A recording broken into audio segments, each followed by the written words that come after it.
Shome Raturi analysis में आपका स्वागत है। आज लगभग 2 राज्यों के जो चुनाव हुए थे उनका परिणाम आ गया है। पूरे के पूरे डिक्लेयर नहीं हुए हैं, लेकिन जो ट्रेंड बता रहा है और जो रिजल्ट जो आए हैं और जो नेताओं की प्रतिक्रिया है उससे स्पष्ट हो गया है कि दोनों राज्यों में क्या हो रहा है।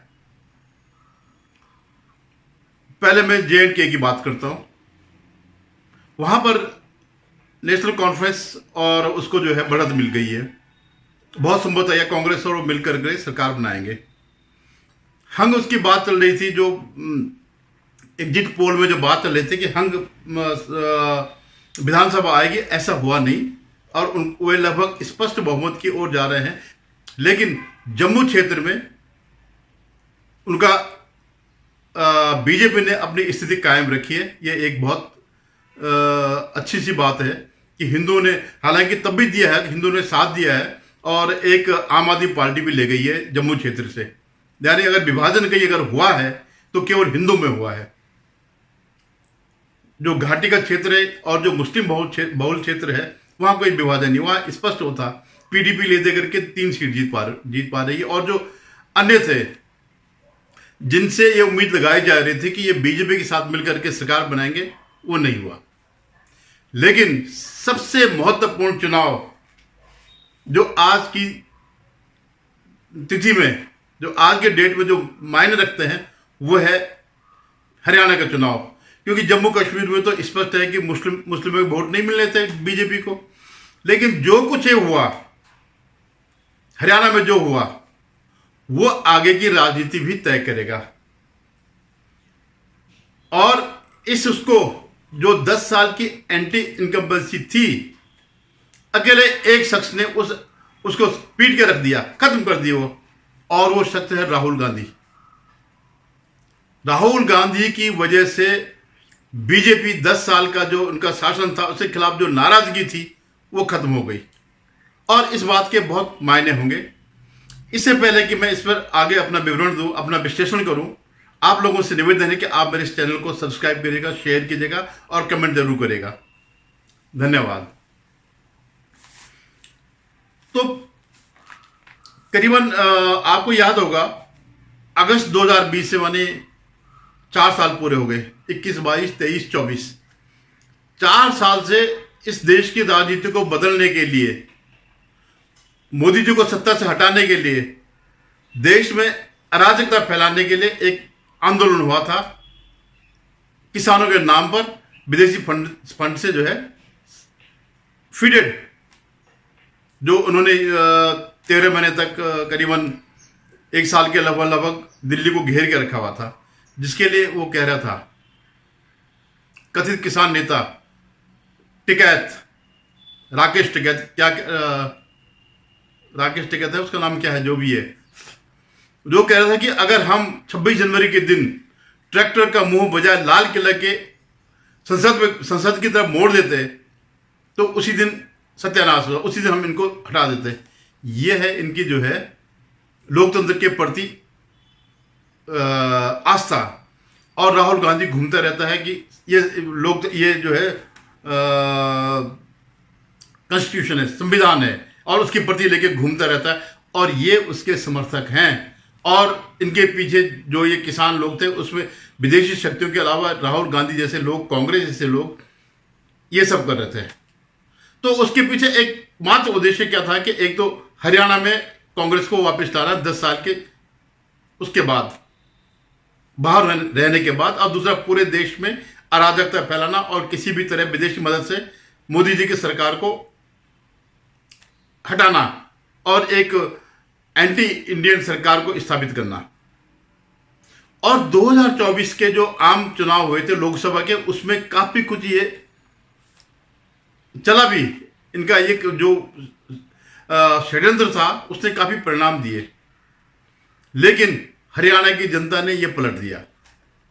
और एक और नाटक इन्होंने किया था, विनेश फोगाट वाला, पहलवानों का मुद्दा वाला। कोई नहीं था, सब एक कहानी थी। आप ये सोचिए कि जो इनका आंदोलन था, किसान, जवान, पहलवान। पहलवान क्यों? सिर्फ पहलवान ही क्यों? और खिलाड़ी क्यों नहीं? हरियाणा से ही जो है ओलंपिक में एक स्वर्ण पदक आया, एक रजत पदक आया, लेकिन सम्मान किसको दिया गया? जो बगैर पदक के आई, डिस्क्वालीफाई। कितनी शर्मनाक बात है कि आप जो है डिस्क्वालीफाई हो रहे हैं, और मतलब मैदान में नहीं, मैदान से बाहर ही। तो स्पष्ट था कि ये सारी जो भी षड्यंत्र चल रहा था, ये हरियाणा के चुनाव के लिए था। तो हालांकि विनेश फोगाट जीत गई, लेकिन उसके अलावा पूरा कांग्रेस का जो है, जो इनकी उम्मीदें थी, जो एग्जिट पोल बता रहे थे कि 55 से 60 के बीच, उसके लगभग आधा के आसपास चल रहे हैं, 35 के आसपास चल रहे हो। और जिस उसका सफाया मान रहे थे बीजेपी का, वो 50 के आसपास है, एक दो ऊपर नीचे। अभी जब तक फाइनल रिजल्ट कोई आता है तब तक ये कह नहीं सकते, लेकिन इतना कह सकते हैं कि स्पष्ट बहुमत है। अगर स्पष्ट बहुमत से अगर एक दो कम भी हुआ, तब भी उनके जो निर्दलीय है वो उनके समर्थक हैं।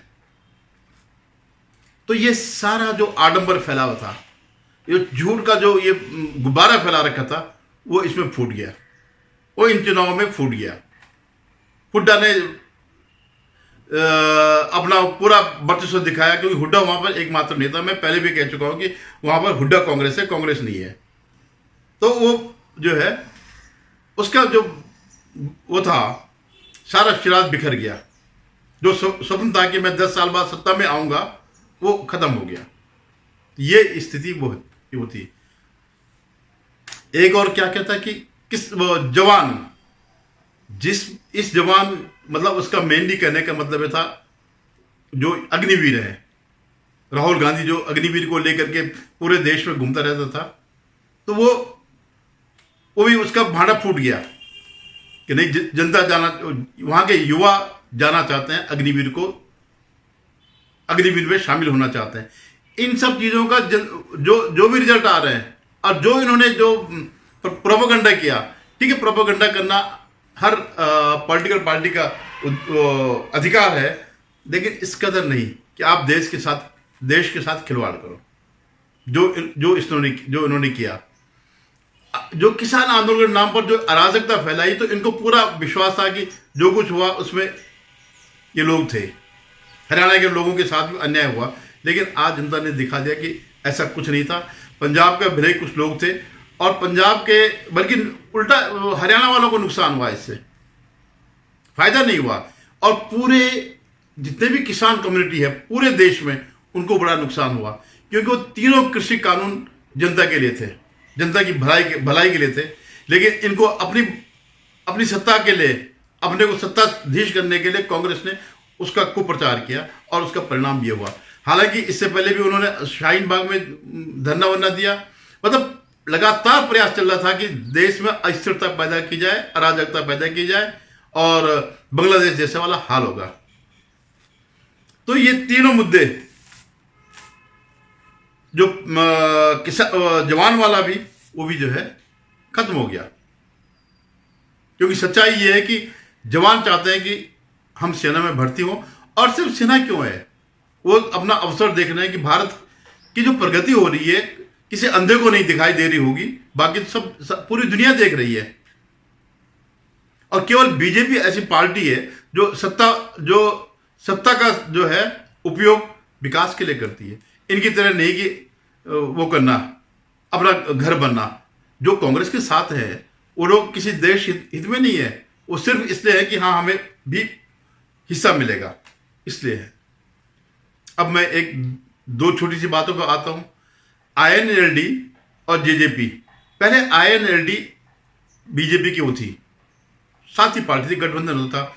बाद के पिछले चुनाव में जब ये 40 में रह गए, तो जेजेपी के जो 10 वो थे विधायक थे, उन्होंने समर्थन दिया, और फिर 5 साल सरकार चली। लेकिन दोनों ने किसानों के मुद्दे पर वो काट दिया, किनारे हो गए दोनों, जैसे पंजाब में अकाली दल।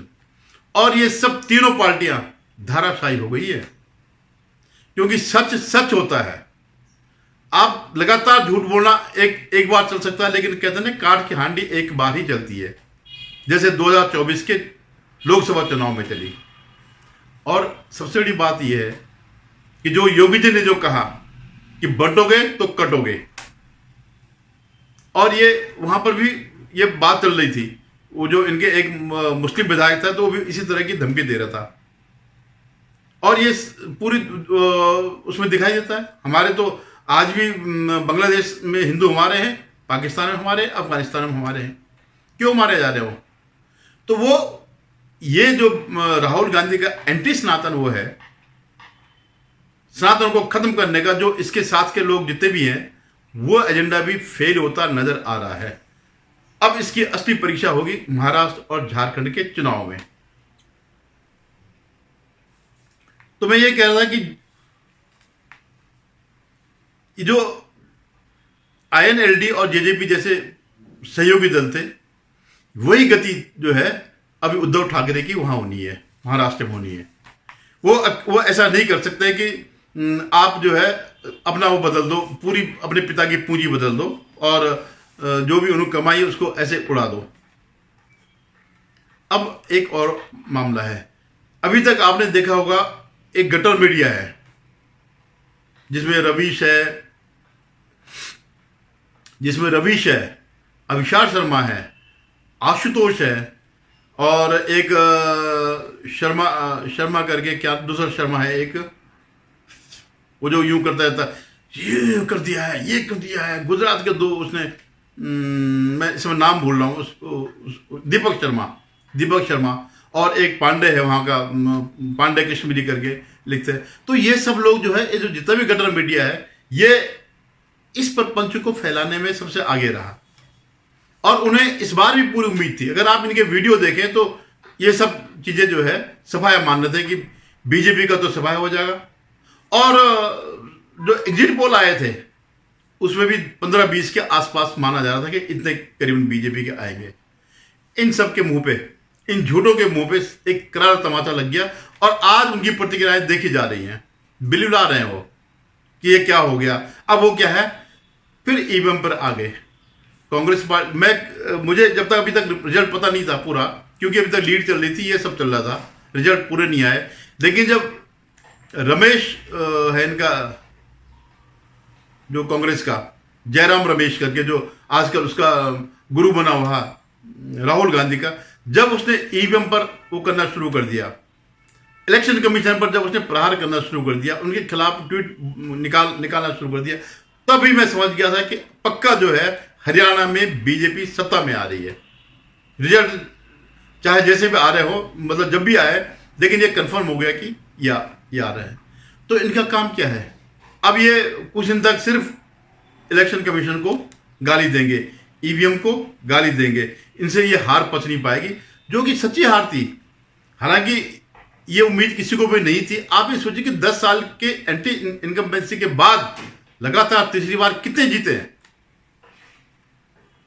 बंगाल में जो है कम्युनिस्ट जीते हैं, या उड़ीसा में वो जीते हैं, नवीन पटनायक, बीजू पटनायक, इनकी सरकार चली है लगातार। बाकी बहुत कम राज्यों में ऐसा होता है कि 10 साल के बाद भी सत्ता परिवर्तन न हो।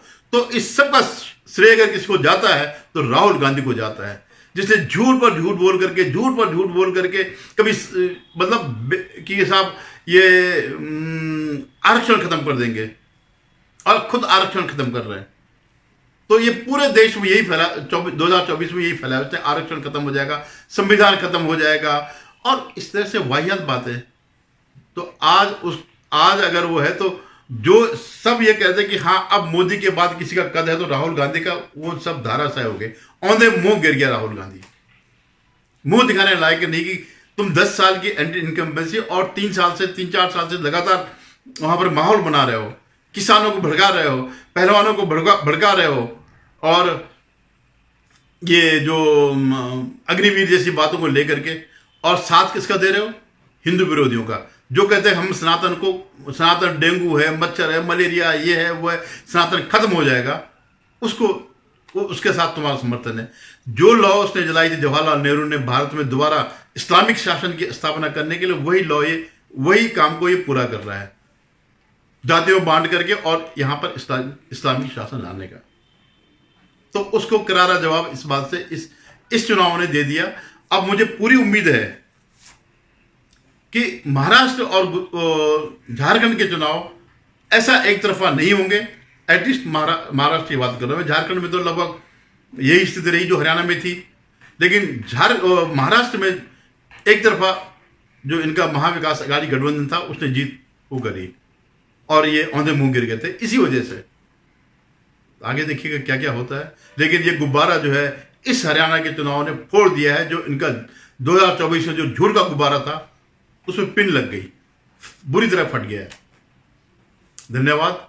पुनः आपसे निवेदन है कि आप मेरे इस चैनल को सब्सक्राइब करिएगा, शेयर कीजिएगा और कमेंट जरूर करें कि इन चुनावों पर आपका क्या रिएक्शन है। धन्यवाद।